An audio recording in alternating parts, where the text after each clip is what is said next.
आणि आताची एक मोठी बातमी समोर येते। सरपंच हत्या प्रकरणी फरार आरोपींची संपत्ती जप्त करा अशी मागणी करण्यात आलेली आहे। जे फरार आरोपी आहेत त्यांची संपत्ती जप्त करा अशी मागणी आता जोर धरू लागली। मुख्यमंत्री फडणवीसांनी यासाठीचे आदेश पारित केलेले आहेत। फरार आरोपींची संपत्ती जप्त करण्याचे आदेश आता मुख्यमंत्री देवेंद्र फडणवीसांनी दिलेले आहेत। आजच बीडमध्ये या संदर्भात मोर्चा आयोजित करण्यात आला होता।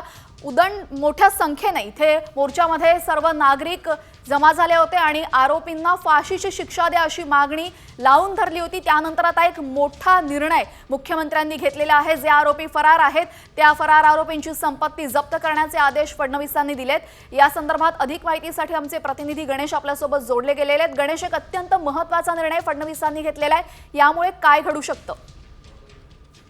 बीडचं प्रकरण आहे ते अत्यंत तापत चाललेलं आहे। सर्व पक्षांकडून आज खरं तर मोर्चा पाहायला मिळाला होता आणि त्यानंतरून बीडच्या प्रकरणामध्ये जे आरोपी फरार आहेत या सर्व आरोपींची जी संपत्ती आहे ती जप्त करण्याचे आदेश राज्याचे मुख्यमंत्री देवेंद्र फडणवीस आणि गृहमंत्री देवेंद्र फडणवीस यांनी दिलेले पाहायला मिळते।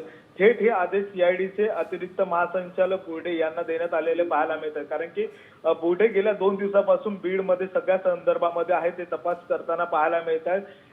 जर बघितलं असेल तर वाल्मिक कराड यांच्या पत्नीची देखील आहे ते काल सीआयडीच्या अधिकाऱ्यांकडून तपासणी करण्यात आली होती। त्याचबरोबर दुसरी जी मागणी आहे ती प्रामुख्याने बघावी लागणार आहे, कारण की बंदुकी बरोबरचे जे फोटो आहेत ते अंजली दमानी यांनी ट्विट केलेले पाहायला मिळत होते आणि त्यानंतरून अंजली दमानी यांच्या फोटो नंतरून ज्यांच्या बरोबरचे जे फोटो बंदुकी बरोबरचे आहेत ते फोटो सर्व तपासून घेण्यात यावे आणि ज्याच्याकडे असे फोटो व्हायरल आहेत त्यांचे सगळ्यांचे परवाने रद्द करण्याचे आदेश देखील आता गृहमंत्र्यांकडून पोलीस बीडच्या अधीक्षकांना देण्यात आलेले पाहायला मिळतात। जी, त्यामुळे आता स्वतः मुख्यमंत्री देवेंद्र फडणवीस या संदर्भात ऍक्शन मोडवर आल्याचं दिसतंय। दरम्यान आता जे परवाने आहेत ते रद्द करण्याचं फडणवीसांनी सांगितलेले आहे। या संदर्भात आता बीडमध्ये हालचालींना वेग कशा पद्धतीने येऊ शकतो?